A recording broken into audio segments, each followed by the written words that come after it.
অসমীয়া চলচ্চিত্ৰ আৰু ভ্ৰাম্যমাণ থিয়েটাৰৰ এজন অত্যন্ত জনপ্ৰিয় আৰু প্ৰতিভাশালী অভিনেতা হ'ল ৰবি শৰ্মা। তেওঁৰ বলিষ্ঠ অভিনয়, সুন্দৰ চেহেৰা আৰু ব্যক্তিত্বৰ বাবে তেওঁ অসমৰ ঘৰে ঘৰে পৰিচিত।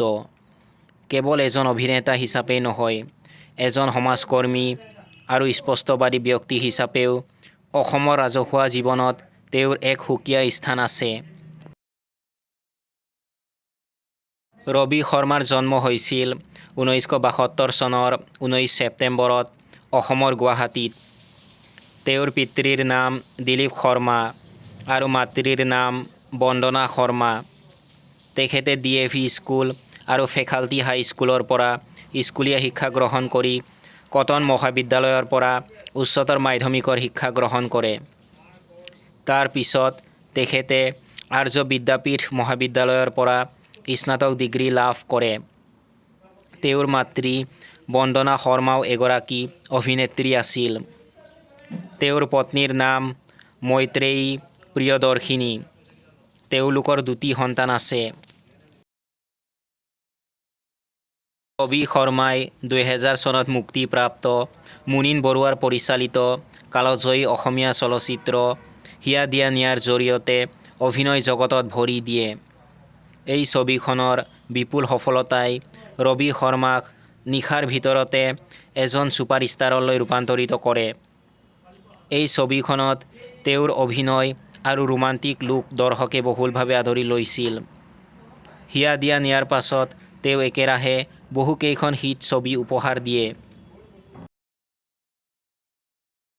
তেওঁৰ উল্লেখযোগ্য চলচ্চিত্ৰসমূহ হ'ল হিয়া দিয়া নিয়া, প্ৰথম ছবি, নায়ক, ইমান মৰম কিয় লাগে, বাৰুদ, আমি অসমীয়া, পলে পলে উৰে মন, তুমি আহিবানে, শ্ৰী ৰঘুপতি, যিখন ছবিয়ে বক্স অফিচত অভিলেখ গঢ়িছিল, ৰুদ্ৰ।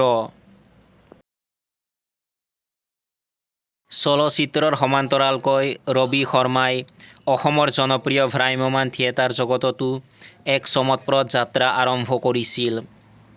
তেওঁ ৰাজশ্ৰী থিয়েটাৰৰ পৰা আৰম্ভ কৰি আৱাসন, হেঙুল থিয়েটাৰ আদি বিভিন্ন প্ৰতিষ্ঠিত থিয়েটাৰ গ্ৰুপৰ সৈতে জড়িত আছিল। তেওঁৰ উপস্থিতিয়ে থিয়েটাৰসমূহক ব্যৱসায়িকভাৱে সফল হোৱাত সহায় কৰিছিল। অৱশ্যে শেহতীয়াভাৱে তেওঁ ভ্ৰাম্যমাণ থিয়েটাৰৰ পৰা বিদায় লোৱাৰ সিদ্ধান্ত গ্ৰহণ কৰিছিল।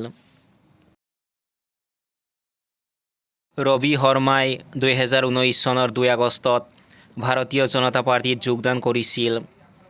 কিন্তু নাগৰিকত্ব সংশোধনী আইনৰ প্ৰতিবাদত তেওঁ 9 ডিচেম্বৰ 2019 চনত BJPৰ পৰা পদত্যাগ কৰে, যিটো তেওঁৰ অনুৰাগীসকলৰ মাজত যথেষ্ট চৰ্চিত হৈছিল।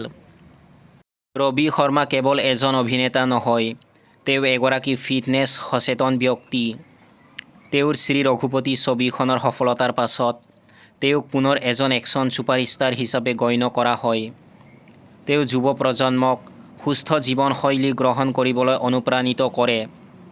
ৰবি শৰ্মা অসমীয়া চিনেমাৰ ইতিহাসত এগৰাকী আইকনিক অভিনেতা।